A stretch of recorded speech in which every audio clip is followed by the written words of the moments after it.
Yeah. uh-huh. Yeah. Shit. Grams leaders CC's pounds.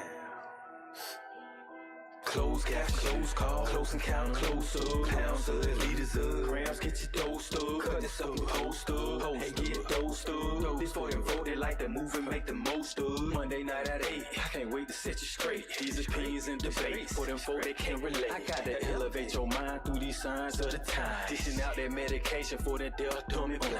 And I ain't hard to find, you can catch me in no trenches. I do the groundwork and I ain't waiting on no sense. I be touching on them topics politicians fail to mention. And I don't vote for nobody that ain't got good intentions. I'm relentless for my people and I'm here to make a change. I got that true serum hooked directly to your veins. Hey, this is for my people, tune in, catch it close up. Close up, close up, now close up. Grams of it, tune in, liters of it, close up. Pounds of it, pounds of it, yeah, grams of it, liters up, pounds, get your dosed up, dosed up, dosed up, dosed up, dosed up, dosed up, dosed up. All right, y'all, what's happening? I'm talking in while they clapping. Yeah, it's another Monday night, 8 o'clock. Show is dosed up. I'm Shooter, aka Dose. That's right. That's Lab. Right. That's going on. You brother. know, oh man, we got a lot going on in the building today. We trying to have a show after show, didn't we? Hey, you know, look, man, this weekend recap. Y'all know how we do this thing. Let's go. Hey man, it's a couple of my close friends and my day ones.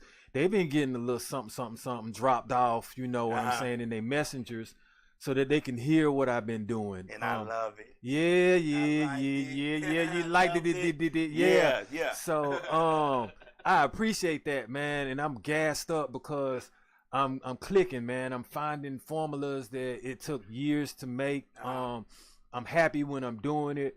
I'm involving other people. They're believing in themselves now as well as in me.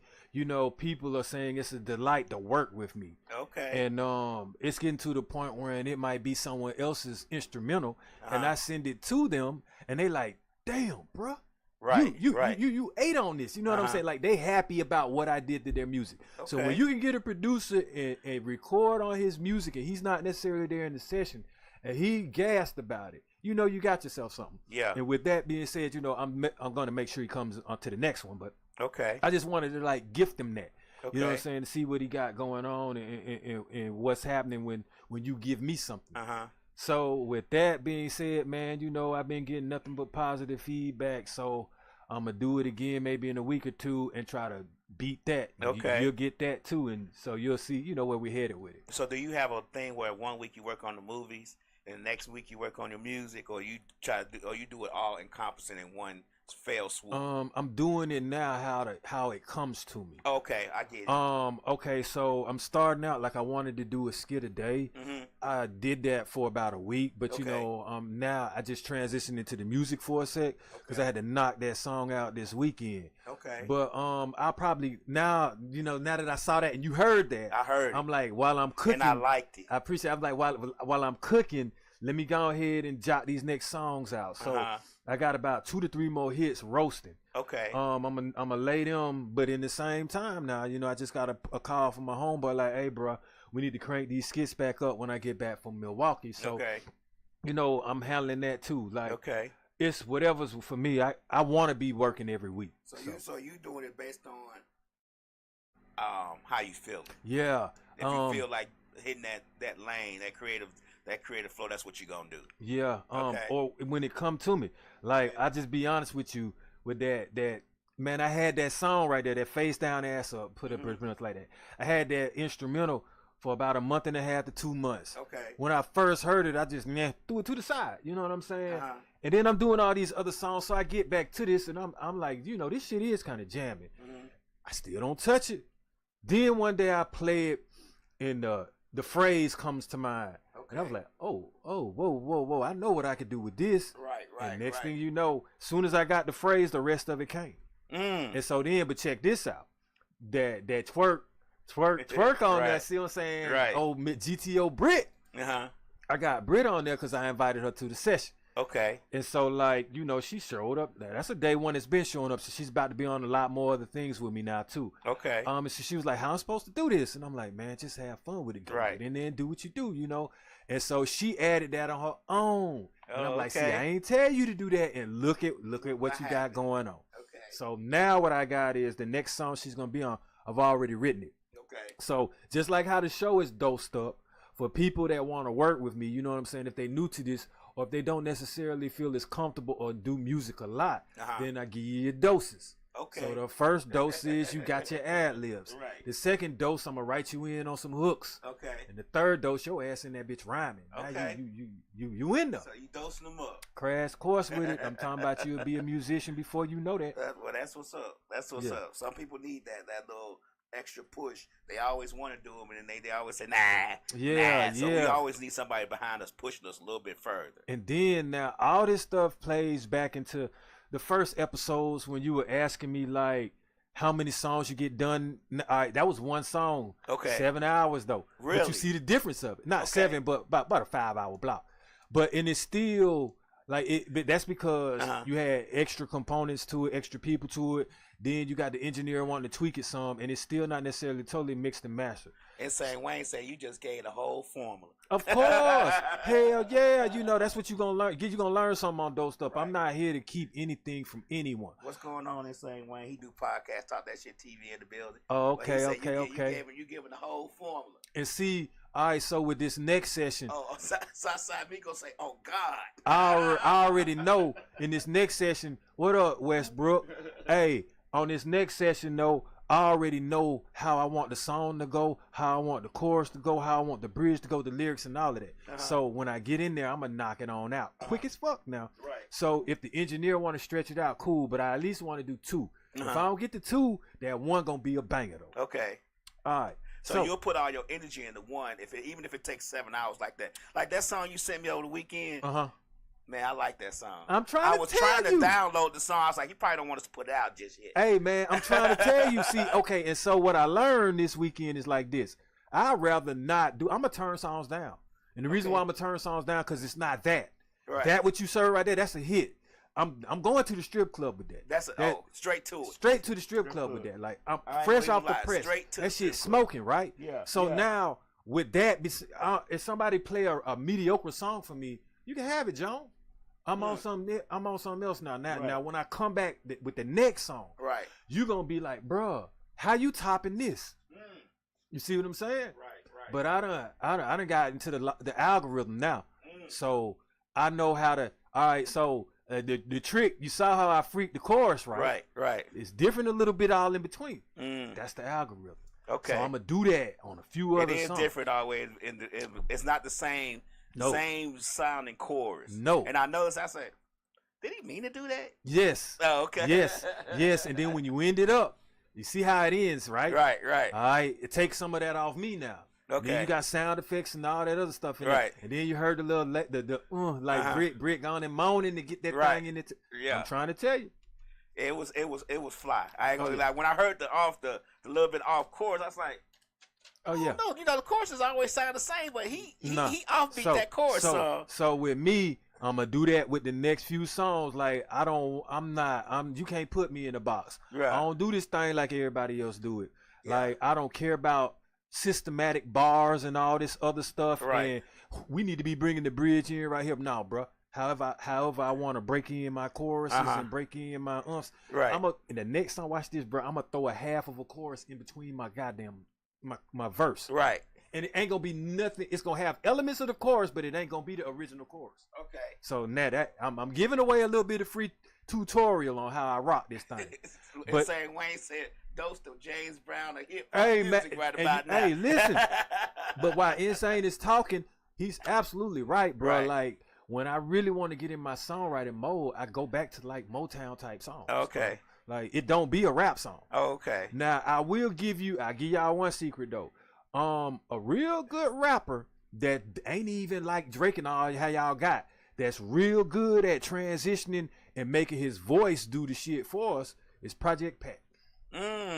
And that's just a sleeper. You ain't even gonna know what I'm talking about if you don't know what I'm talking about with music. But 666 will bring a beat within a beat, and Project Pat will go with that beat and change his flow up with it. If he don't change his flow up with it, instead of saying something like dollar, see, he put rhythm in it. You see, and that changes it for a regular MC to just want to say cap, rap, and all this. You see what I'm saying? So it changes the flow and the beat of the song, the whole rhythm of the song. Giving you a little bit of gems. Insane Wayne said, "Hell yeah, Project Pat, that MF."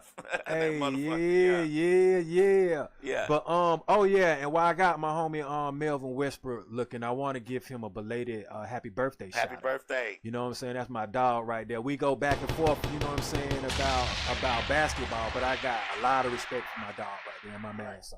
I don't want him to think, you know what I'm saying, we'll be shooting all these messages or whatever. I got any animosity towards that man. Right. But now that we done brought everybody up on what the weekend was about, let me go ahead and get into this topic. What's been on your mind? What's been on my mind, man, is how we try. I think this Tesla robot, to be honest with you, where the future's going with robots, and I think how they're going to replace humans. But not only can they replace us, I'm thinking some slight enslavement, man, and just putting us in our place. Most definitely. And I don't really like where it's going. I'm like, what's wrong with life like how we have it? Right. You know, I don't need no extra spies. I already got my cell phone. You know, and it's a couple of words like me, man. I get real deep with things, you know what I'm saying? I don't just take things as face value in what you say to me. Because, you know, when you read into directions, recipes and things like that, or whatever you got going on, there's certain type of, it's reasoning behind what you're doing. And they're words to me. All right, so like the purpose of this Tesla bot, it says it's a bipedal. Well, first of all, we know that's like basically like walking like a human. And it says, like I say, autonomous humanoid, right? So now autonomous, when we get to the definition of that, that's like having the freedom to govern or control itself, right? So most things that are machinery, electrical, battery operated, we're used to controlling, governing them. They're called power tools, and they're dangerous. Get a power gun and let that thing operate on itself, operate by itself. If the trigger gets stuck and you don't take the power or unplug it, and you have a whole roll of nails, it's a catastrophe that's about to happen. You see what I'm saying? So my thing is, think about we're letting robots control themselves. All right, another purpose that it says that this humanoid, because I'm gonna get on that too, robot is capable of performing unsafe, repetitive, or boring tasks. All right, and dangerous tasks. Okay. Now, so unsafe. What do we consider unsafe? Let's just start at the top of the list. All right. Firefighters. Yeah. The military. Yeah. Police. Yeah. Let's just say the whole infrastructure of life safety. Not only that, EMS could be dangerous too. Working around certain chemicals. Chemical working plants. around certain the CDC. That's a dangerous, hazardous job. Right. So hazards, you want robots around this? I think a lot of times we don't. I know. Like we talked about off air, people were celebrating this particular thing and celebrating its launch and all that, but they don't think deeply about the fact that these things are meant to take our place in certain places, in certain areas. They are meant to take our places in a lot of areas where we, especially black folks. I mean, we have great jobs too. Don't get me wrong. We don't have no black jobs as somebody might want to tell us that we do, but a lot of times they take jobs from, let's just say, the poorest of us. They'll take those menial jobs and do those menial jobs, and then what we have a system of a lot of people just starving or I mean, you have a what they call that cloud atlas type atmosphere, atlas shrug type atmosphere. You get what I'm saying? So you have an atmosphere of desperation. But you have the robots controlling everything. But I think people don't realize that these things are not meant to help us. No. Now they'll put it in our homes. They'll let us purchase them so they can learn from us. It's like we have to learn that our phone learns from us every day. They learn what the algorithm is, the thing that they learn from. They call it the algorithm, but it's just learning from us what we like, what we want to see, what we want, what we like to post, what we look like. So all those things. That's why when you go to the explore page on Instagram, it's showing you stuff that you've liked recently because those are the things you like because it's learning from you. It's okay. Well, first of all, the threat is robots aren't gonna call out. Robots aren't going to get emotional about a job. Right. Robots aren't going to ask for a raise. Right. Robots don't need to take breaks. No vacation. Robots aren't going to bring their personal vendettas to work and be petty about certain things. You also mentioned something about like an atmosphere, and sometimes when I think of atmosphere at certain jobs, you have a union that can help control those atmospheres. But with robots, well, you ain't going to need robots all don't of need no union. You know what I'm trying to tell you. You see what I'm saying? Also, like we were just saying, okay, they consider a dangerous job. Like, if the job is considered dangerous, then how do you know what you're doing is going to be considered dangerous? Wayne say robots don't talk back either. Robots ain't gonna talk back. Right. And if the job, like I was saying, if the job is considered dangerous, then how do we know what we're doing towards the robot may be dangerous? Right. And how do we know how the robot's going to respond to us? Who deems dangerous? Thank you. Who I mean, dangerous? safety hazards are considered to be dangerous. Right. I will say that. Now, I know those are deemed dangerous. You know what I'm saying? Well, like, who's to say the people are programming the robots are not expanding that list of what they consider to be dangerous? Not only that, who governs the people that are programming the robots? And why can't we have some say in what the program is? Right. If you're okay, to a degree. See, now this is tricky because all right. We may not have any say so in how our cars operate. Right. But that's because we can control them. Right. Meaning we're going to drive them. Today we can.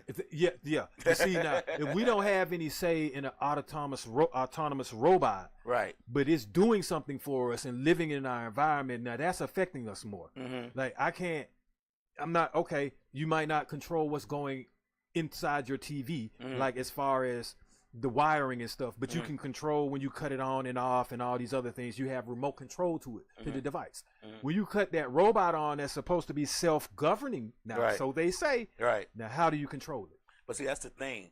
You are not meant to control it, and as far as knowing what is programmed in it, they throw that word proprietary information up to you, so you legally they don't have to tell you.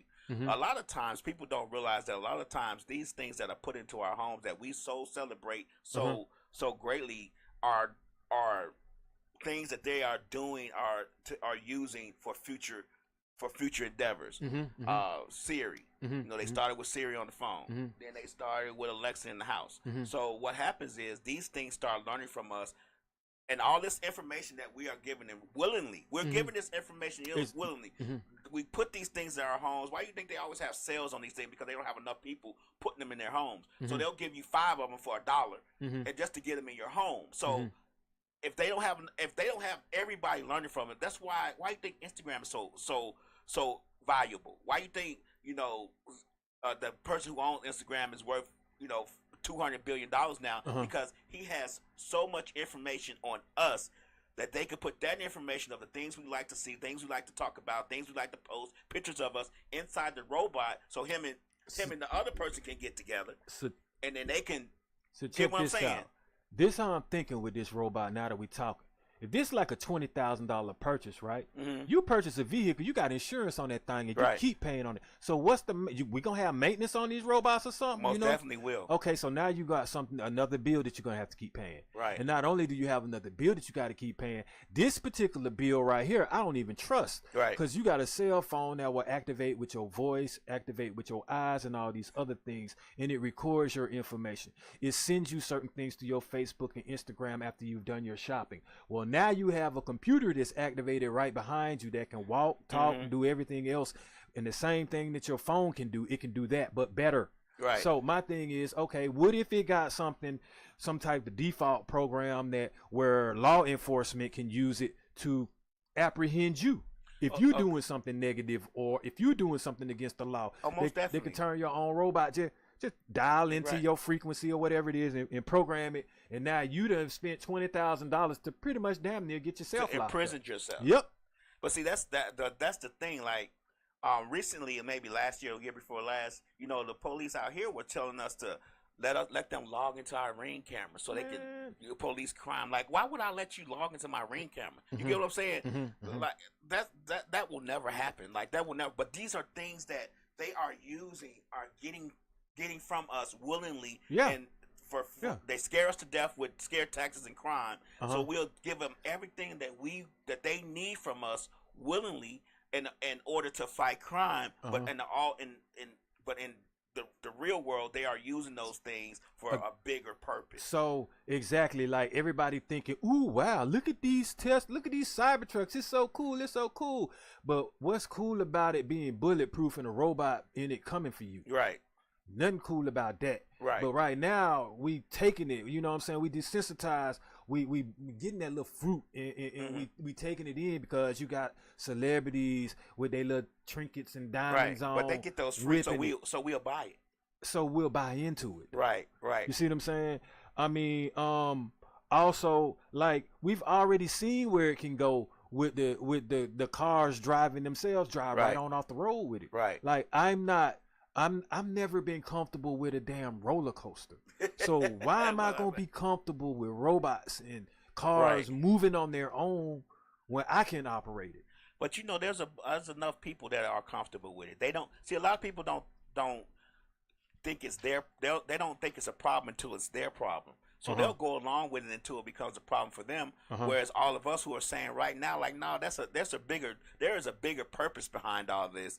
We just don't see it yet. And they don't have to tell us. I'm gonna give you a good reason why they don't have to tell us about when they have these robots and what's in them, because we let Instagram update every day, and every time it has an update, which it seems like every day, we let it update all the time. It don't tell us what it's updating. No. It just says bug fixes and performance issues. That's all it says when you update Instagram. So that's what it's going to say when it updates that robot in your home. It's going to say bug fixes and performance issues, while also it's recording everything you say, videotaping your whole home, giving the police a blueprint of how your house looked, every door, everywhere, all the locks, the codes, and everything. But it's giving you performance updates. So I'm gonna say a couple of things now, and then I'm gonna go back and explain why I just said them. But you said the bigger picture, right? So the bigger picture to me is, first of all, I'm gonna say one word: humanoid. Then I'm gonna say android. Then I'm gonna say cyborg. All right, so a humanoid is a non-human entity, basically, that has human form and characteristics to it. Okay. All right, now, androids, them pretty much robots with human-type, flesh-type features to them. Right. But you got an android, which would be considered a male, and then you got a genoid, which is considered a female. Right. All right, now, when you start introducing these androids and these robots and having them interact and mingle with us humans, what you're starting to do is desensitize us, and you're basically giving a bridge way for that to be the norm. Now we're going to flip the script and fast forward a little bit. This ain't as much down the rabbit hole as we may think. But if you remember them DC characters, that cyborg Cyclops character. Right. All right, now, do we have pacemakers to this day? Yes, we do. Right. All right, do we have electricity that flows through us? Right. Yes, we do. Do people now have titanium and steel and metal rods within their bodies? Right. Yes, they do. Have we not seen this with the Terminator and the $6 Million Man before? Yes, we have. Okay, so especially with the $6 million. If you think that these movies are just sci-fi and for play, right, I'm trying to tell you, you got something else coming. This ain't to be played with. Me and Slick always say these movies have some realization, some to type them. of substance to it. Right. I mean, okay, if we go back to the Spider-Man Far Away From Home, right, and they put them drones in the air, and they had the drones doing them holograms. Right. All right. Well, now how did they put holograms to us? Ooh, we gonna show Tupac on stage with a hologram. Right. Ooh, we gonna show 50 Cent take his clothes off with a hologram. Ooh, Drake got a hologram. Right. Right. You desensitize. It's in the movies and all of that. Now, what's going to happen is when they start linking your brain up with your damn phone and they start throwing holograms and AI everywhere, you ain't even going to know what's real. But we talked about this before. And let me break down the AI. Because the AI and the computers go hand in hand. So now, what's going to happen when you have, whoa, you told me this, Lab. Right. The AI with the rap. when they be having the fake Tupac verses, right? But what you doing is, damn, now we don't even need musicians. Most definitely. Okay, now you got AI that can make a baby ride a motorcycle. That's entertainment. What you gonna do? Fuse us out? We don't need actors no more? Most you just definitely. program something into the entertainment. But what are we doing? We're putting our faces in our phone. So now it's gonna take my face and make a movie out of my face. It don't even need me. Right. Because a lot of people now how we gonna make money? A lot of people don't realize, and I don't think people even read that far down the fine print. I did. When you put your face to the phone, you're giving Apple, whoever it may be, the permission to keep that image stored in data.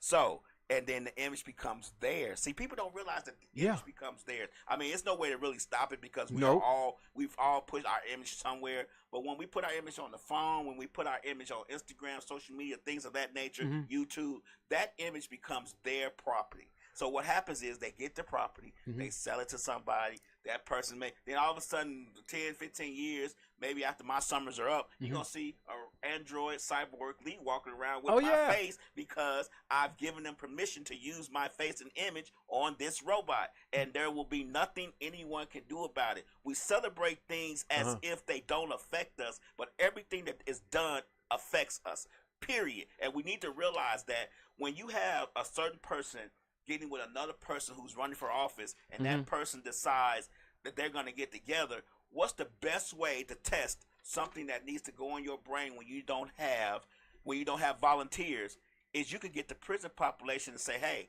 you're in prison, but if you let this person put this link in your head, we'll erase all your prison time because we're going to be able to control what you do and say anyway. So you can just go out into public and live life and everything with this link in your head and do your thing. So that's how you start testing these things on humans. When you need human people to test certain things on, the best way to do it is to link up with the government, have the government say certain things, do certain things, and then eventually the prison population will be your test dummies. I don't think people realize how easy this is. I think we're being tested in real life like we're an experiment as well. Most like definitely. You don't always need to have a controlled environment and variables and petri dishes to have a fucking experiment. Right. Half these experiments right now, I can give you an example, are challenges. That's an experiment to see if somebody can be stupid enough to do some of these challenges or if people want to even participate in them. Right. You know what I'm saying? On a public forum.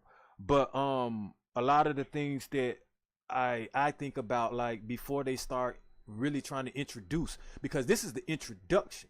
But then you have another thing, another word that begins with the I will be implementation at some point. It might be mandate at some degree at some point. Most definitely. It's like, okay, what happens with your pets? They might not like the robots. What if your kids don't like the robots? You see what I'm saying? And stuff like that. What if it gets stolen?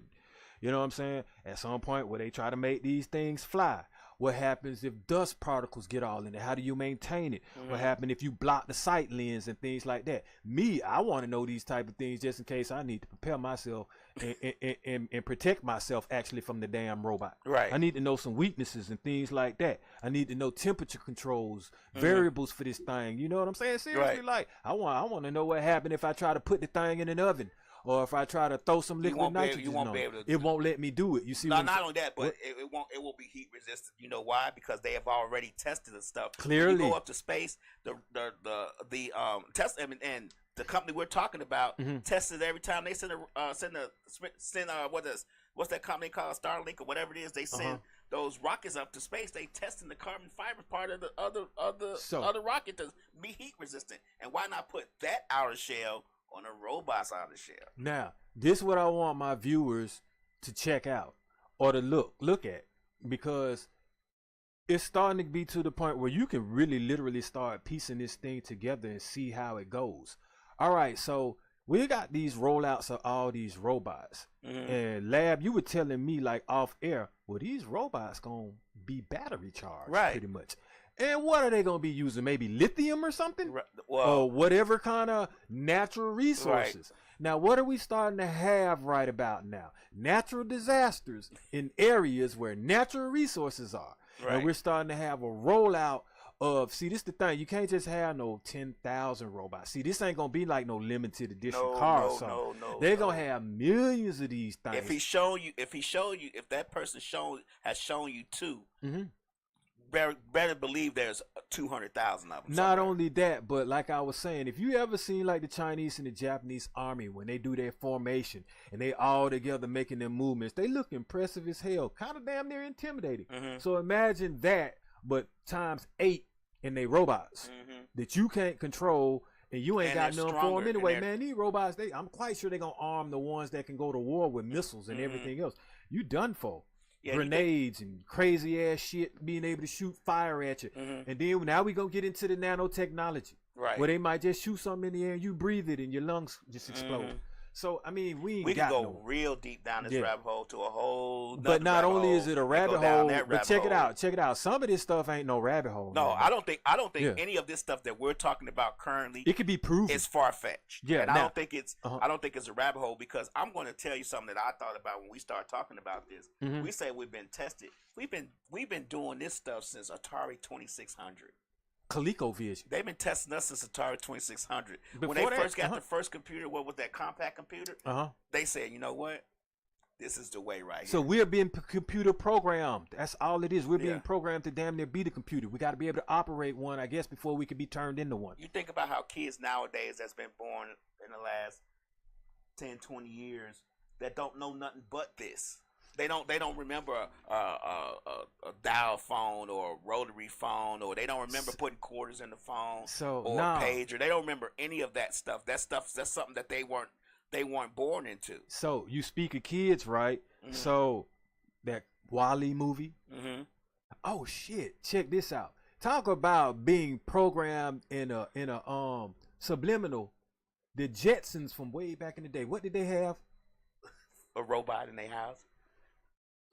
Rosie. How long was Rosie? How old is Rosie? Well, back then. When did that cartoon come out, Hanna-Barbera? That's 60s, 70s maybe? Yeah. But you Probably know before that. You know when that robot was? You know when that show was set? I think it was set in the early 60s. But Yeah. you know when that robot was set? What year that cartoon was set in? What? 1984. So the Jetsons was supposed to be 1984. 84, and they got robots and flying vehicles, man. Come on, man. You see what I'm saying? So, But but I'm gonna give you something deeper that a lot of people didn't think about, but I found this out recently. The Jetsons were the wealthy people.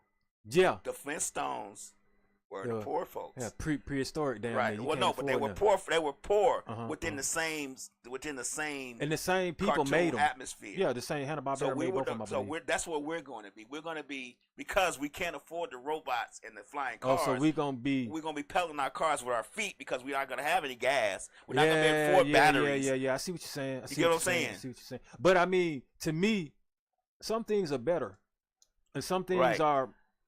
And then we're gonna be doing menial jobs like Fred worked at the rock quarry, busting rocks. Like, well, I mean, my you thing gotta is, think about these my things. thing is, think about everybody talk about living off the grid like we talked about last episode, and everybody talk about what their ancestors did. So imagine if you have time to go dig up dirt and build your own garden. Right. Hey man, let the robot do that. And I'll be able to feed myself. Right. I'll learn how to fish while the robot go do the job then. See, I'ma still take that time and do some survival shit. Yeah, but see, we can't let the robot do these things we for can't. us, because we're going to let the robot learn Take from over. us. And then what's going to happen is the robot's going to say, you want to eat today, right? But check this You out. need to do such and such. But check this out. The crazy thing is we precede the robot. Match Champ says. Man is making the damn robot. Well, man made the robots for the robots to make themselves. Match Champ says, I hope you guys realize I won't be able to sleep tonight. Now you scared the out of me. My thing is, the only way that you solve this is you have to go at the people that make the robot, because you're not going to be able to go at the robot. So there is no winning unless you go at the source. Well, and what happens when there's so many robots to protect the source? What did you say? I was gonna say, what did you say earlier? Who says the person that's making these particular robots won't get these robots or program these robots to protect them? Right. So what do you do when you don't like the person that's damn near got anarchy going on and enslaving you with their product. Right. And that product is programmed to protect them. Why wouldn't a person who programs these robots and puts them in our homes not give it a program to protect it from us? It's fail safe. Protect them from us. It's so a what fail happened? Safe system. What happened when somebody come in our house and get it? Okay, when you have a dog and somebody come in your house and threaten you, we know what that dog gonna do. Right. What the robot gonna do? Right. But if somebody comes in your house and that person is but a what person if it's of a authority, relative? And they, you know how you get in an argument with your relative? Or what if it's a couple and they just like, and see, you know, oh shit, keep it on. I get my robot on you. Right. You're like, wait a minute now, damn now, you know. Oh well, okay, now I got to go buy a robot and get my robot to do something to your robot. But see, that there. See, we talked about the problem, the solution to that, because we're not going to be able to program these robots totally. They're going to be programmed and updated from somewhere else. We're going to plug it in and it's going to be updated from somewhere else. And what we don't realize, even though it's in our homes, we're not going to have control over it. So let's say me and you're my cousin, you're my brother, you come over, we having a good time, we playing spades, and we get into a little disagreement. What's to say that the robot that's in my house for me, now, I'm thinking it's going to protect me, but I'm the aggressor of the situation. And it says, oh, that's unlawful, and it does something to me. Because it's deeming something to be dangerous and unlawful, but I am not the one who's programming it to deem that. Hey. Someone else is programming that, and it's going to be a blanket situation where this is dangerous, this is unlawful. I don't care who's doing it. You get what I'm saying? Like, we got to think about those things. Man, I'd be willing to bet you $5,000 it's a racist robot out there somewhere. Most definitely. They're teaching it everything. But man, look, if a robot is racist, bro, we ain't got no wins. It's teaching it everything. It's teaching it everything. We're not going to be a monolith. We are not a pillar. No, this is not going to be good for us. We are. This is not a good thing. I don't care what people say. The rappers and entertainers can go buy their $200,000 and $100,000 Cybertrucks all they want to. It's just learning how to drive. It's just learning how to drive. Everything that we do nowadays when it comes to electronics and computers and all that stuff, we're teaching it.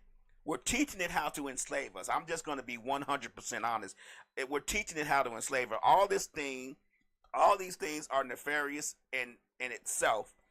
And why do you think all these guys are building underground bunkers? So, the people with all the money. Instagram has or they purchase an island, a $10,000 bunker under his house, and islands. So they got planes, trains, and automobiles, and we don't. Right.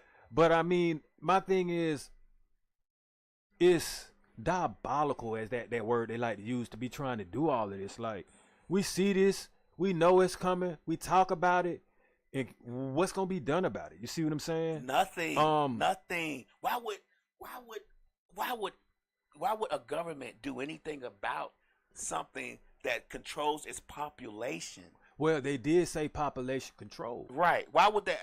And we think population control is getting rid of people. Yeah, no, you can corral everybody into a population controlling thing and be perfectly, perfectly alive. Yeah. That has nothing. Population control has nothing to do necessarily with unaliving folks. It's kind of like mind control. It is more of the fact that we're going to corral you people into obeying exactly what we tell you to do.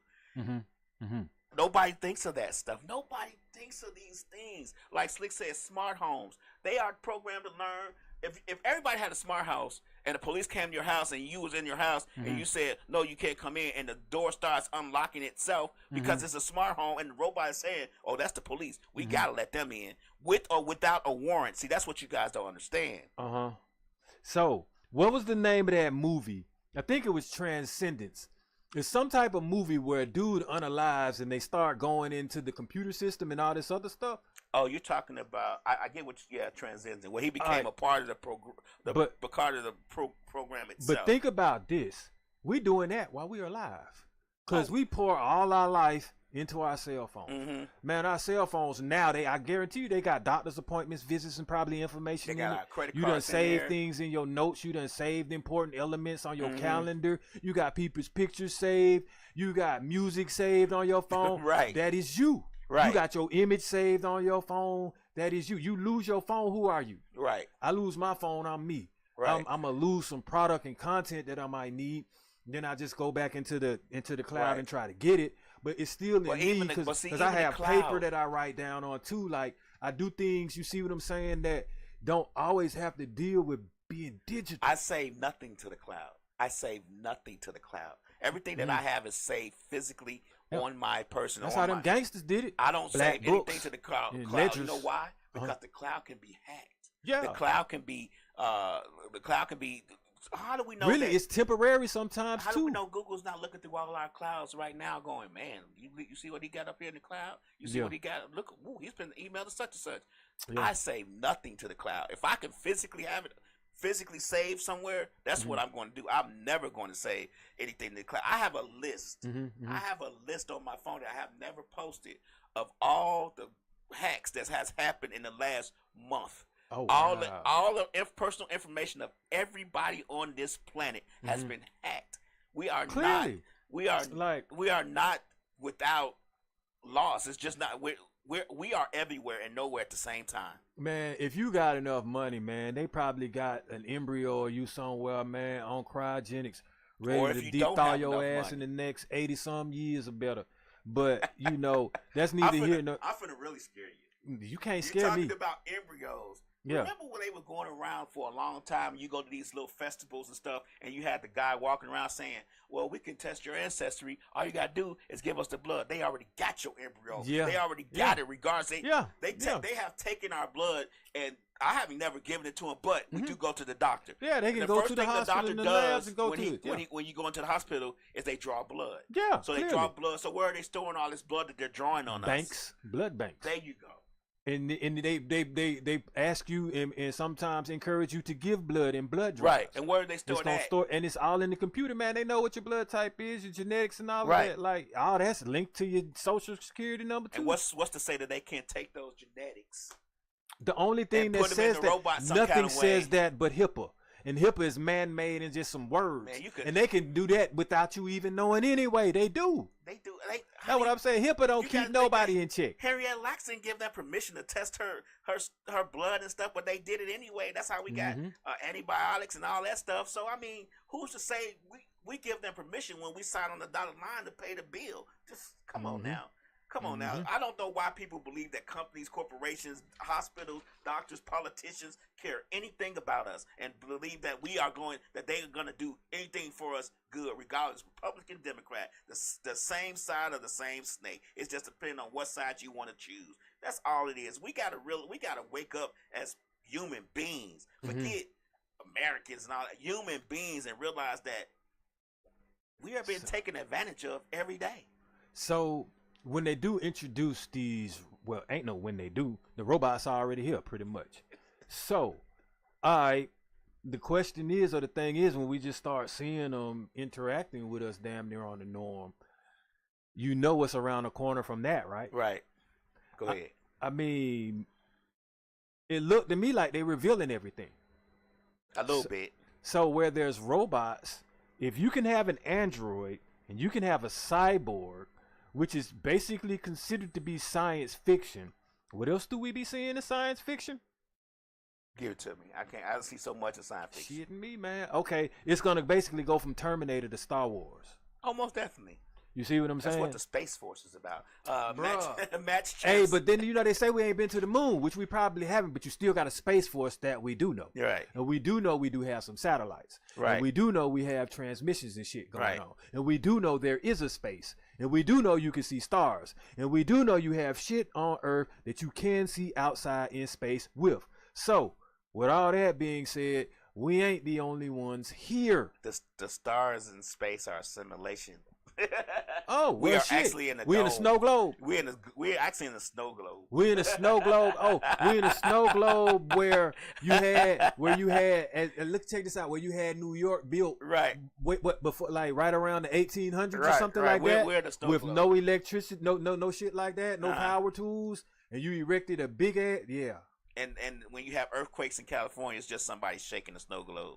Oh yeah, that's what that is. Match Champ says I could use a new Stefford wife until she decides that's another what movie you're though. doing is nefarious and she doesn't like how you're treating her and calls the police on you or arrest you herself because she's 152 times stronger than you. Yeah, Stefford wives are good until that. Make grits 8,000 degrees Celsius. Right, and pour them in your lap. Yeah, you know what I'm saying? Them grits be hotter than them Al Green grits.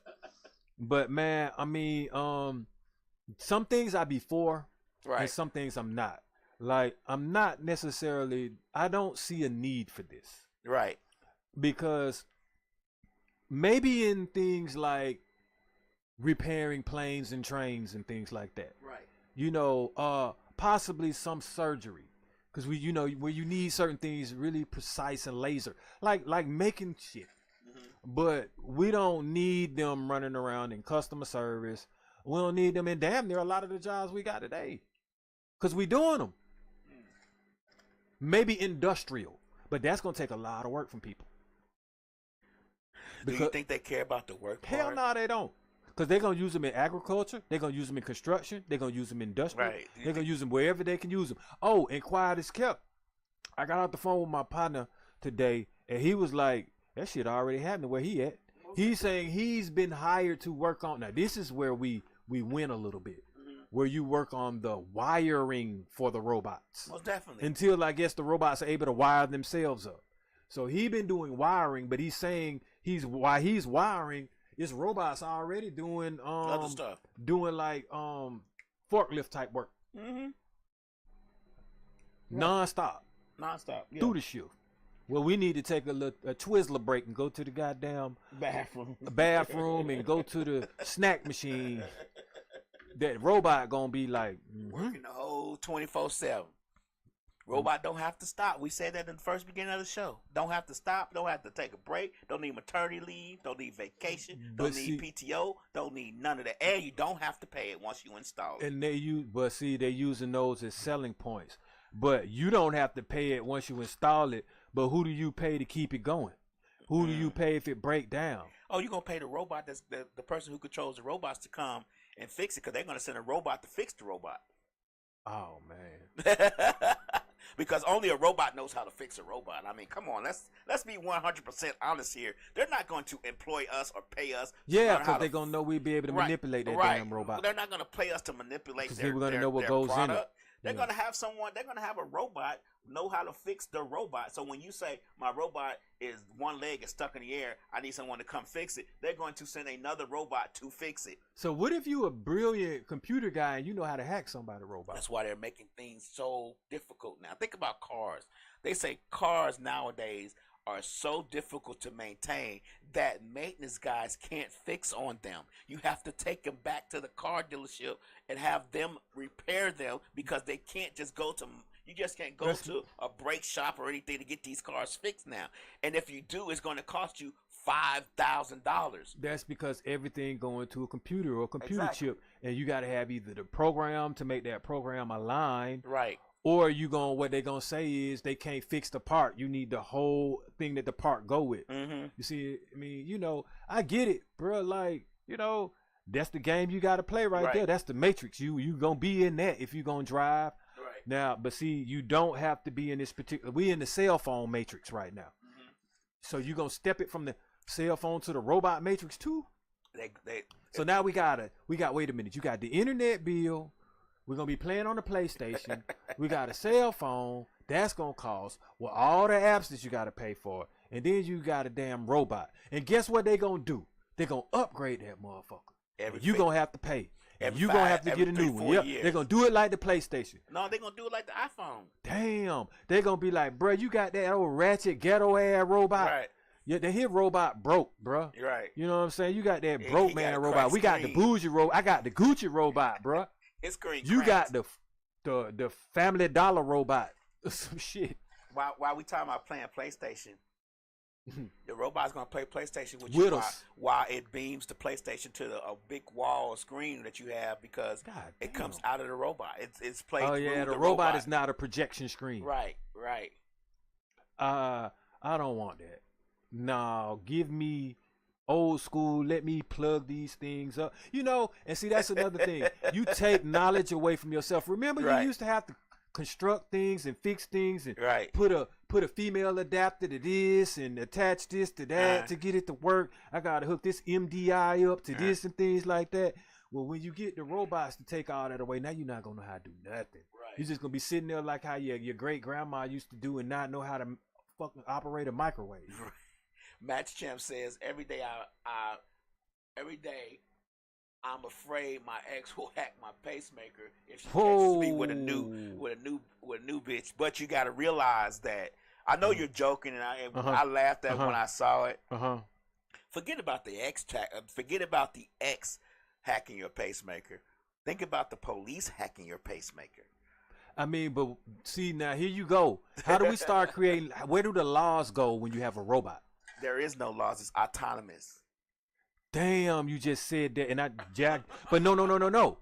With the humans interacting with them, there is no laws. It is with us though. No, the laws are going to start changing at some point. What if we hack something to get the robot to do something on our behalf? See, you're gonna have to start having laws implemented where he control malfunction of a robot or something. I don't know. You see what I'm saying? They're going to eventually, and they're testing this every day. I think that they're going to eventually make things hack-proof. That's why they have people testing by hacking stuff. That's why you have people testing. Why do you think all of our information is always, our data is always breached every other day? Because they're testing the system to see how they can make it hack-proof. So when they introduce robots, we won't be able to hack it. All right, and then I'm going to go back to Johnny Mnemonic, and then I'm going to go back to Judge Dredd and all that other stuff.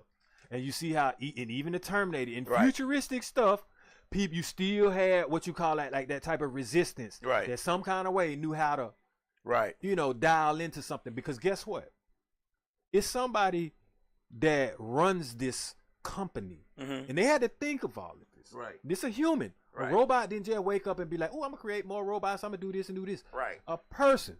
So when you get a person, you have duality in life, like what we discussed. So you can have a person that can think on that level diabolically, and you can have a person that thinks on this level angelically. You see what I'm saying? And they know just as much as that diabolical person. Just like you can have someone that is negative but know how to do surgery, and you can have someone positive that know how to do surgery. And you can get the same outcome or a different outcome, or it can offset each other. Meaning, like, let's say that surgeon decide, I want to slice you open. Oh, well, this surgeon just seals you back up. So when this idiot opens up this gate with these robots and all these frequencies and programs, you may have a person that can be like, block it, offset it. But how would they shut it down? I guess they would have to purchase one in order to do this, because how would they be able to know how to do things to it if the information is proprietary? So they would have to get one, take it apart, and figure out how it's done. Same thing, reverse engineering. How the hell do these people right here know how to make stealth bombers and things like that? Maybe something fell to the ground and they got it and went in and broke it apart. The same thing we used to do as kids. If you had a Walkman or something and it maybe broke, or you know how you sometimes you took your tape apart and rewound that thing and then put the screws back in it and fixed it. That's a baby reverse engineering. Shit. So they take the human aspect out of things, because we are humans. We do human things. We think like humans. We have compassion, emotion. Some of us have compassion and emotion where we don't really want to hurt other people, and we think about it before we do it. Well, if you put a robot in that place, especially let's think about drones. Drones are flown by, well, they used to be, are flown by humans. But if you put a robot in this place and you tell it to bomb an area, and they see a bunch of humans running around, the robot won't have any hesitation. No protocols to no human emotions to say, well, what if that's my mom? What if this was my dad? I mean, look at that baby down there. They won't have any emotions to care about that part. They're going to do what they're told. Well, let's say there's a human, like you just saying, on a mission to do something to me, and I might can say something that can trigger them to evoke an emotion or an experience or some type of compassion, something, because every human should have an emotion. Right, every human does. Exactly. But these robots don't. Right, if you're building a robot, you can take that part out. Yep. And now you can't chess match it. You can't poker face it. You can't do nothing. And then also some of these things can be seeking heat. and infrared. You see what I'm saying? So like what we were talking about last time, living off the grid, they can see your body, man. You can try to cut the lights out. That ain't gonna work. Right. You see what I'm saying? You can go hide behind brick or something. That ain't gonna work. Right. As long as they got thermal, as long as your heart beating, they can detect you. And then the robot may be able to do a projectile at you, do something to you that you know, set out gas. You know, it doesn't even necessarily have to get up on you. Right. And then, okay, if the same people that made this robot make cars, how fast can that bitch run? Right. You think you might outrun a robot? Nah. Oh yeah. But think about this. We talked about batteries. Mm-hmm. And remember we were talking off air, you were saying, well, what if the battery run down? They're already testing battery life with the cars. They're trying to get the cars to last longer and go further. So they're testing those to put them in the robots. Why wouldn't a person who runs this and does these things, who controls all this, test things, certain things, and put them in the nefarious stuff? Why wouldn't they do? You know, they be testing impact and everything. Right. They throw that thing off a building to see what happened. Right. Put it in behind the car and wreck it on purpose to see what happened. Blow it up to see what happened. Submerge it in water to see what happens. All of these things. Clearly, I'm quite sure they're doing that. They're not going to just sit up here because they, first of all, ain't going to want to be sued or be liable for a lot of stuff anyway. But, like I'm saying, everything on Earth is fallible. We've already seen things happen with these cars. We've seen things happen with airplanes. We've seen things happen with planes. We've seen cell phones explode. What happened if a robot explodes? How much damage would that do? Because if we know a cell phone battery can do something, it can do some damage and set your house on fire. You know that, right? Clearly, it might blow that bitch up. Right. What happens if it gets glitched? Right. Or triggered? Oh, Slick says laparoscopy from ancient Greece. Flank is an operation performed in the abdominal or pelvis using small incisions, and she said robots do that surgery already. Oh yeah, they have they do robots that defuse bombs and things like that. Yeah. Like you say, drones to me are like an extension of damn near robotic technology. Right. You see, in nanotechnology and all that. That's damn me like, man, it's getting so deep. When drones get bigger and bigger and bigger, and eventually you got a robot sitting somewhere behind a computer screen flying us to California, New York, wherever we want to go. See, now, would you want a robot pilot? No. I wouldn't either. I wouldn't want one because what? That's probability and not instinct. That's program. That's statistics. Those are numbers. That's statistical data. Flying a plane to me with a program rather than a human that has instinct. You see what I'm saying? Emotions to want to save themselves. So let's say we're going towards a mountain. The robot gonna say, "Well, there's no way I can save this world." Human gonna be like, "Man, oh yeah." The robot gonna say, "There's no way I can save this. Let me eject." Right? They gonna say, "Let me." They're gonna say, "Well, let me do the probability of us being saved." There's no probability of being saved if I try to pull up. So I'm just gonna let the by the time he get through calculating, oh boy, it's too late. It's too late. Yep. Whereas a human gonna be like, "Oh, I'm going towards this mountain. Let me turn left." Yep. Terminate. Let me pull this stick back to try to go higher. They're gonna do anything they can. Yeah, they're gonna do everything. Yeah. The robot terminate. Right. The robot's gonna say, power down. Right. The robot's gonna say, "Well, there's no probability of us making it through this." Yeah, been done told you your probability and everything. Probably gassed you before. At least I can gas you guys before we crash. Match Champ says we can't say them people on here because they cut us off. Match Champ says somebody sent in a drone that identified the head of somebody else, and they delivered a precision-guided bomb and unalived them. Clearly. I mean, right. Okay, so also part of the robot that they say, like it says navigation, perception, interaction with the physical world. Right. Navigating, man. So they send one out and then they navigate, put the coordinates in. Just like Marines and things do. You put coordinates in, they can find you on a place of Earth. You put a coordinate on a drone, put a coordinate on a robot. Imagine a robot traveling from another country to come get your ass. Most definitely. It ain't gonna sleep or nothing. It's just, it finds that path and it don't need no scent, no nothing. It probably got your phone. It's the phone's telling it where you at. Yeah, or whenever you swipe a card, it's on to your ass. Oh well, we swipe a card now. Or it gives our location. Whenever you walk past a camera that's closed circuit, that's just out there in your face on it, it's like enemy of the state. Mm-hmm. Like these things that they really be showing us. I mean, trying to tell you, it's not true. Yeah, I've talked to military people and specialists, people that's been in Marine Semper Fi, and they'll tell me like, bruh, like how they have trauma from certain things. I mean, they're not obviously gonna just give me the directives that they had, right? And be like, oh, sergeant staff so and so told me to do this and I did that. But they will be like, hey, bruh, I thought that was a mosquito and that was some shrapnel coming right by me, and I was in unalive zone. How do you get rid of that trauma? You put robots in their places. Or how do you get rid of that trauma? Put a chip and take some of the memory. Oh, it's all going to, you said cyborgs. Yeah.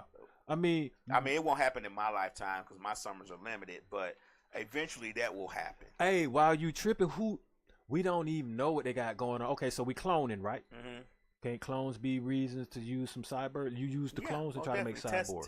Test. You see what I'm saying? Well, like we said, I do know we got metal and titanium in us now. I do know we got pacemakers in us now.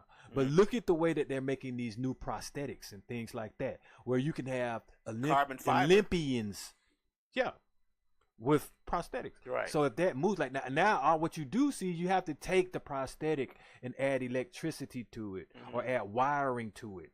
Now you start getting into the biomechanisms of it. You start, and then if you attach it to the man, but see now how do you get that to work? You can start using the Neuralink. Thank you. You Bluetooth it. Thank you. You Bluetooth it. Okay, so when that person decides, hey man, I want a new arm, but I want it to look and do things almost like what a Terminator arm can do, right? A Predator arm can do, right? They're going to be willing to go ahead and put something attached to their brain, so they can be like, wow, I'm thinking, and my arm is doing all of this and that, as opposed to me not being able to have too much. Or you know what the carbon that you're talking about looks like now. When you see those Olympic runners and things, it looks like almost a little sled at the bottom of it.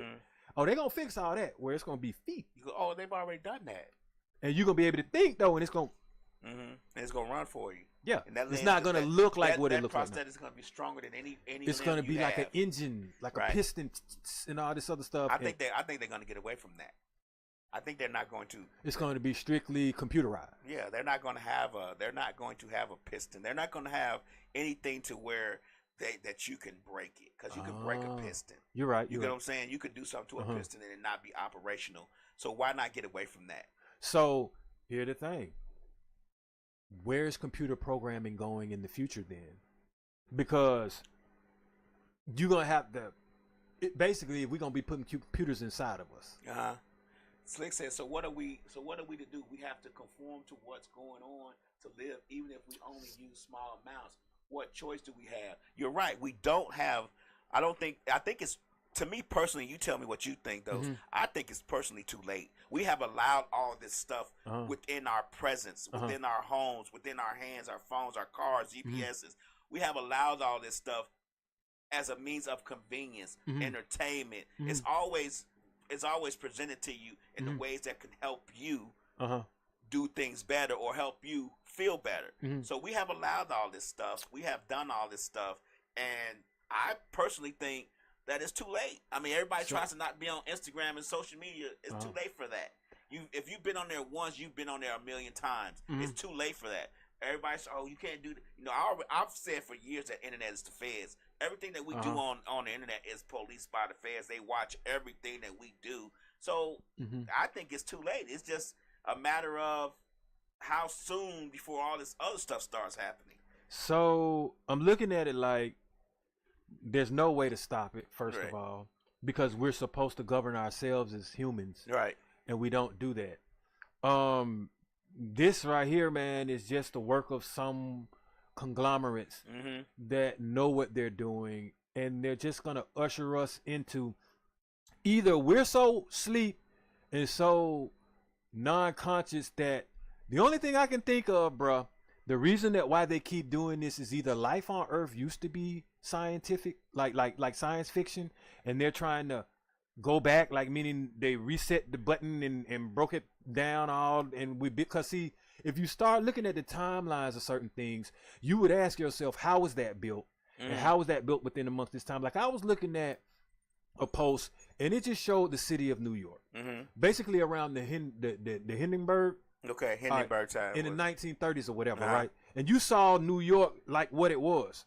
And so now, how does New York look like this if it's 1930s and you just go back a few more years and it was in the 1800s? Right. Right? Right? So how do you go from 1800 damn near horse and carriage or whatever with nothing damn near, and you got a whole damn metropolis damn near built? Right, 30 years later. Of iron and all of this other stuff. Right. 30 years later now. Just that quick, right? I think the time frame is not necessarily the problem. I think the time frame is when they think that we are acceptable and been desensitized enough to introduce it. You get what I'm saying? So the timeline that they may say, okay, we got this thing here now. It's 2024. We really can't introduce like bringing out the robots. Yeah, we really can't introduce our full capability until 2035 because they're not going to be able to accept it until then. We gotta make it normal. And that's what they're doing. You know what I'm saying? We got to make it normalized for them first. We can't let them be scared of it. We got to show them doing great things, rescuing people, giving kids ice cream cones. So check this out then, right? With all that being said, I'm trying not to go the Star Wars route. I'm saying this really because we already have flying machines, right? And they're not doing anything but making things more advanced. Like I can look at these new concept cars they got coming down the road, right? Where you speak and shit in the dashboard starts going all up, man. You know what I'm saying? You look at your car and that shit start up, bro. This ain't normal, man. You know. But a lot of that stuff has already been. I looked at a car recently on YouTube. There was a car from 1983. I forget what it was, but it already had display in the windshield. Yeah, your speed limit. Your RPMs, the radio controls were already in the windshield like they have it now. They already had it. They didn't introduce it to us fully. Yeah, they kind of brought it on and then took it back off because they was like, oh, they're not ready for this yet. But all that stuff, see, we the stuff that we're introducing, they're introducing to us now, has already been done 20 years ago. They're just introducing it to us now. So the question is then, how many years ahead of us are they actually? 20 to 30. I'm giving them 100. You think 100? Because what they do be affecting us for a minimum of 50 years. So I'm thinking, I think they think, okay, I think they think a generation or two ahead, which is 80. I'm giving 50 but we'll years. say, well, a generation. Okay. So now if we're gonna go that, then I'm going life expectancy. I'm saying 50 because I get what you're saying, life expectancy, and I agree with you on that. I'm saying 50 because at a certain point your cognitive reactions become a little bit less. So you have to, in order to keep it going, you have to introduce these things and train these things to the next generation. Yeah. And generally, we won't be able to comprehend those things unless we're geniuses until 20, 21 years old. So you got 30 years between the two. You get what I'm saying? So 50 years ahead will be a manageable amount of time to introduce those things and keep them going. So there may be 50 years ahead of us, but they're bringing us in 20 years. So now the people now, the kids now can program these things. You got kids now who can show you things, who can do things, whereas those kids 50 years from now will be older. So you got to have a generation. I get what you're saying, generation, but you got to have enough space in between training, learning, and doing to where it could be profitable for one, and it could be conducive to what you're trying to do. So, let me get to a couple of comments. Okay. Slick says AI makes commercials we type up, but AI gives it a voice and face. My name show says write programs now. AI can write code for apps and programs. Wow. My name show says if they publicly shown they've been had it and they're only showing us the obsolete version, exactly. People always want to have things just to say that they got it. That's why AI will take over. Facts. Man. AI has already, to be honest with you, we seeing AI now, like we just said, but AI was already in place 20 years ago. With it had a movie with it anyway. That Haley, whatever the little dude, 6 Sense dude movie, man. You know, that artificial intelligence was a movie. You know what I'm saying? How long has Instagram been in place? Social media. Let's not talk about MySpace because MySpace didn't have the technology that Instagram and Facebook has now. So how long has that been in place? Well, digital social media, I wouldn't know, but regular social media since a damn newspaper. But digitized, like on net, on the web base, I wouldn't. I don't. About the biggest social media where they have the most people. Participate. That can reach as many people too. Right. Good. You can while you looking that up. I'm looking up.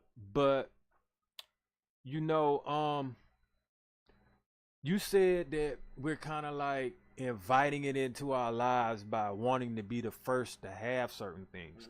And I've noticed that, and that's where the trends and the topics and the challenges and all of these things go into. I think it's like the algorithms and things. It's really like a bowl that outside of that bowl you have a think tank, and they're like, let's just get these people to focus on whatever we want to put in this bowl. And if we want to put something advanced in it, we will. But I was saying that to say that it looks like they're dumbing down our generations, making our generations depend less and less on each other and on like sensible knowledge, and more on a computer, more and more on an app, more and more on user-friendly things, more and more impatient to speed something up anyway, more and more group-oriented. What I mean by that, like with the social media, easier to herd you because everybody wants to be on the same thing. Imagine if not a lot of people had cell phones, it would be harder to get everybody to want to. That's why they're so cheap now. They give them away for free. Right. Look, so Facebook started in 2006.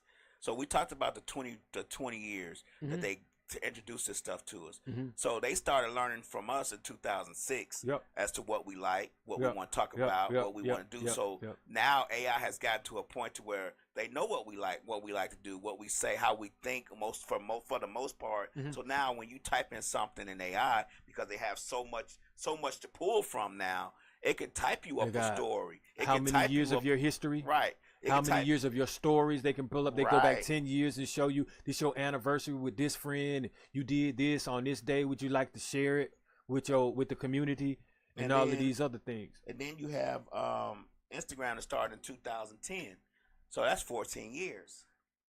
So, you know, we got these 20 and 14-year companies that have been in place for a very long time that has learned from us from the beginning. That's why AI is coming out now, because they've had enough time to learn from us, and now it's a great time to introduce you. I told you 20 to 30 years before they introduce anything to us. So you know what? I'm glad you said that, because now I'm going to piggyback off of that with this. First of all, if you really notice, if you imagine looking at our post in the forum, in the app from 2006 to now. First of all, they already changed it to Meta. Right. So, and they included AI in it now. And there's a lot of other different things that they included that you could do that you can't do back then. Right. But it's a lot more ads going on, damn near commercials on that thing now. It's video streams and different things on it than what was on it before. Well, you know the next update's going to be, I'm going to say next 2 or 3 updates is going to be where we're scrolling. You know how you see live video? Nowadays they're going to pop up live commercials like you see on TV, like literally 1 to 2 minute commercials. Well, they're going to have movie premieres. They're going to have movies introduced. I mean, they're going to have movies that you can watch at the theater, which is not going to be a thing in the next 5 years. All movies are going to be at home. You're not going to have any movie theaters in the next 5 years. Watch what you say. Your robot going to be your movie. Right. It's going to be able to project something for you, and you're going to be able to put Netflix and all that other shit on your robot. You're going to be able to take your phone and put it on the robot. You'll be able to get it from the Tinseltown damn near from Hollywood itself. Type in the AI, man, I would sure love to see a martial arts movie with guns and such and such with rabbits and aliens. And the robots start thinking about it, and then it gives you the movie because AI has already thought up the script, the movie, how it's going to look and everything, and in the next 24 hours you have the movie that you thought up on the screen. Well, think about it, like Remember when they rolled out some phones maybe about 7 or 8 years ago? I can't necessarily remember, but and they started having that Oculus thing with it. They don't do that no more. They still do it. But I got one for free. I ain't even really use it, right? But you got to put your phone all in the thing and all this. You know what I'm saying? But, yeah, it was a failure because of the fact that you have to put the phone in it. Yeah. But you have to realize that they have that one that's a virtual reality that you just put on as glasses now. I mean, now they have it where the Oculus part is in glasses. It's like glasses I'm wearing now. It's in that now. So, man, like I'm saying, I'm just envisioning why everybody looking at what they call this thing right here, a Tesla bot. I'm envisioning Boba Fett. Okay. You know what I'm saying? But not a human up under that thing. Right. You see what I'm saying? Right. Like that's what I'm looking at. Where they can go with it. Yeah, next thing you know, you got a robot with a jetpack on. You know what I'm saying? Outside your house and shit. Right. That R2D2 and C3PO stuff is irrelevant now. That stuff that's old. That's like Atari. Right. Bruh, that's Atari. But see, we talking like this. We literally talking about like a robot is like Atari, bro. Like old. Yeah. So how advanced they finna get with it? Like I say, we gonna be robots. It's gonna be a robot sitting on the couch looking just like you, doing everything that you do, your mannerisms, everything. We won't be able to tell a difference. That's how far they're going to go. I'm gonna have a battery pack, basically. You're not gonna see none of that. See, that's the thing. There's not gonna be any identifiable mark. I just stand on something and I'm charge. Right. You know how you put your phone on something and it charge and it ain't even plug? On the floor somewhere. Wow. I might charge off of solar power. Yeah, I'm just saying, or you just charge as you walk.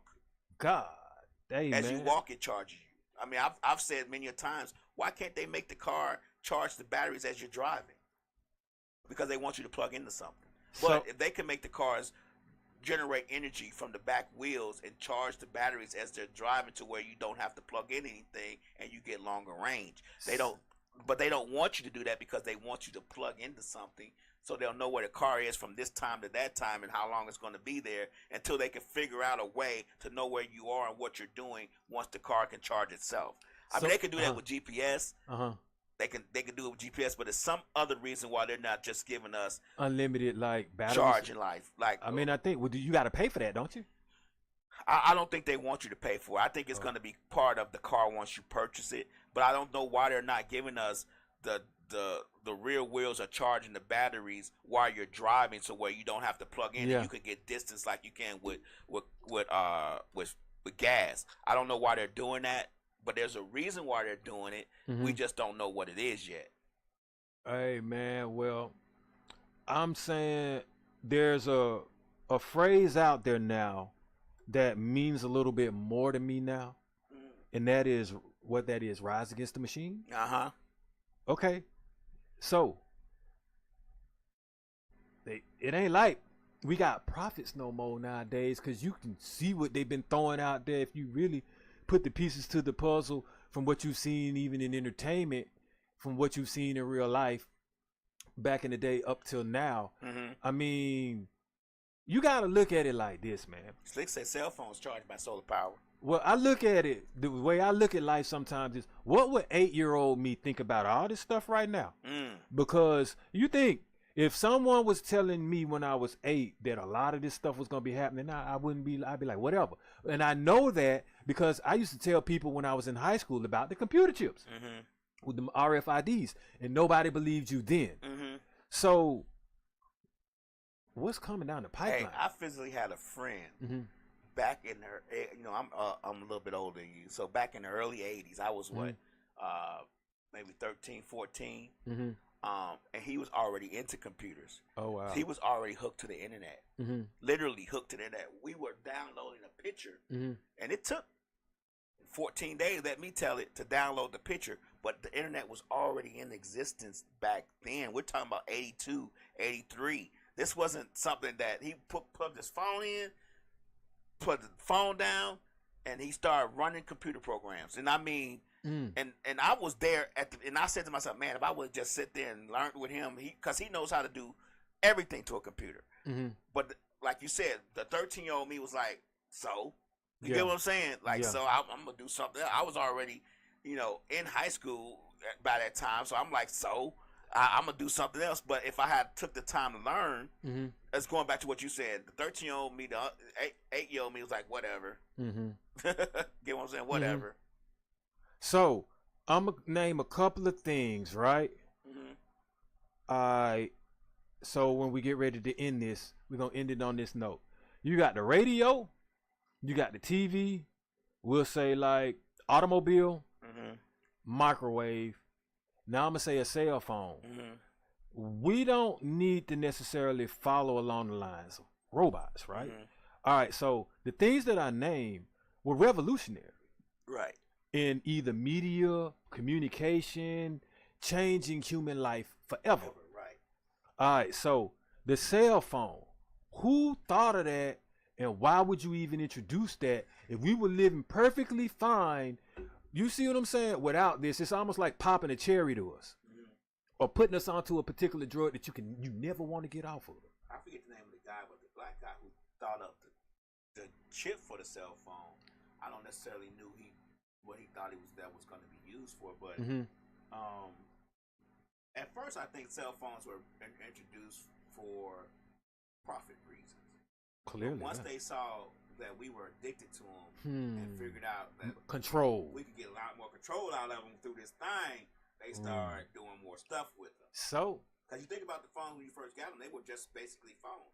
You couldn't. Oh yeah, man! You could flip them things up. Everybody would just. Then they turned it into a computer, basically, a laptop. A lot of people who conspiracy theories like we're doing right now, well, I don't think it's conspiracy theory, who are very computer savvy, they only use analog phones. Yeah, because they know they can use their laptops and everything else for what they do, or they separate certain things like that. Right. And your boy Jesse Ventura doesn't even have a cell phone, so he say, and wants to go out like that. And he said it's a certain type of peace and a certain amount of what he doesn't know because of it. So, I mean, now that's another thing.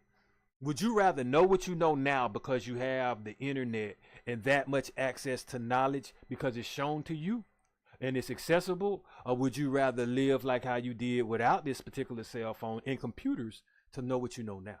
Well, I guess my thing is, and you said, because I don't know if what they're feeding us through the internet is true. I mean, we would think that it would be true, but we got to remember, we're talking about robots and people controlling them things for nefarious reasons. So we can say that what they're telling us is true, but that's why do you think they're trying to get rid of books and stuff? Because the information that we want and need, they don't want us to have. They want us to go on Google and let Google feed us whatever they want us to know, without us having physical media to look that thing up, to go to the encyclopedia, to go to the dictionary before phones. I mean, my grandmother had a encyclopedia collection that was wonderful, but it was before the 80s. So I could have known a lot of that stuff from back then probably was different because people wrote it, but now you got AI and computers writing everything. Well, who's to say that it's not being manipulated to tell us things that are not necessarily true? Especially if they get rid of books, we won't have a way to figure out and know that if it's true or not. So my thing is, now we got to be careful because we've already accepted and allowed the cell phone in our life. Right. And now we know how that is. Right. Let somebody leave their cell phone at home and see how they feel. Right. All right. So imagine allowing a robot to be in your life. First of all, I think a robot is like a third party. And you know what they say when you invite the third party into your house, in your living room. That's your place. That's your peace. The cell phone is in your house and all that, but you can cut that thing off and you can control that. This is, like I say, it governs itself. Right. And with all of that being said, you don't want to necessarily introduce a particular element into your lifestyle. And then next thing you know, you have to depend on it. Like, meaning you done left the house now and your robot at the house and you got to depend on that robot to take care of your child or something. Like, I wouldn't really want a robot looking after my kid, to be honest with you. Yeah. But you never know what they're going to say the robot could be capable of doing. And so now you got your child at home with a robot that you don't even know what's going on, but you've introduced all this to your lifestyle now. So without it, you got issues or maybe something similar to that. I'm going to give you this before we go. I was talking to Slick a couple of days ago, and I always go down rabbit holes. I always try to read things because I want to know what's going on, and I want to know for myself. We talk about going on Google and internet and all that stuff, and how they want to get rid of books because they don't want us to know. That's why physical copies are coming back.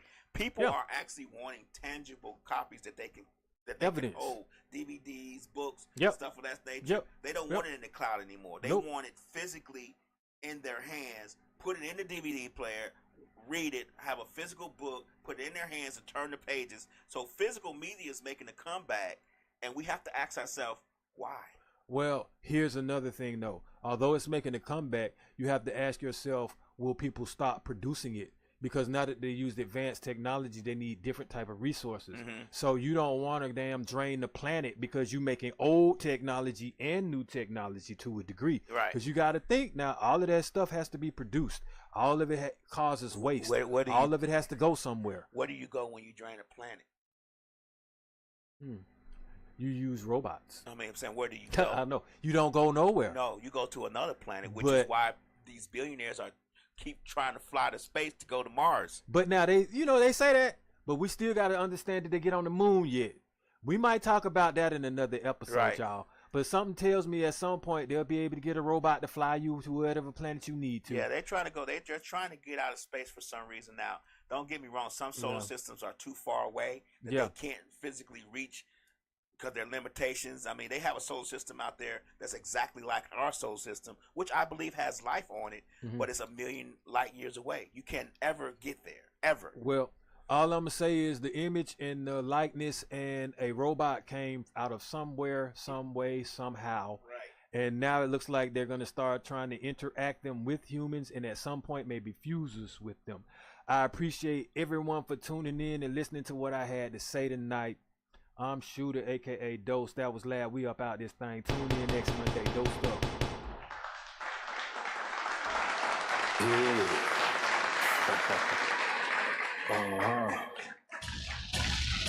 Yeah.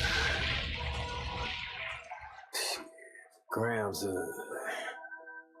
liters cc's, pounds.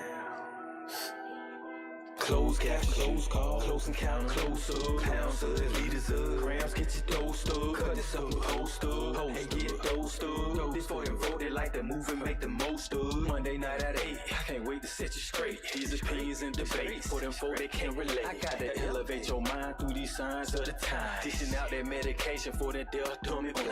And I ain't hard to find, you can catch me in no trenches. I do the groundwork and I ain't waiting on no sense. I be touching on them topics politicians fail to mention. And I don't vote for nobody that ain't got good intentions. I'm relentless for my people and I'm here to make a change. I got that true serum hooked directly to your vein. Hey, this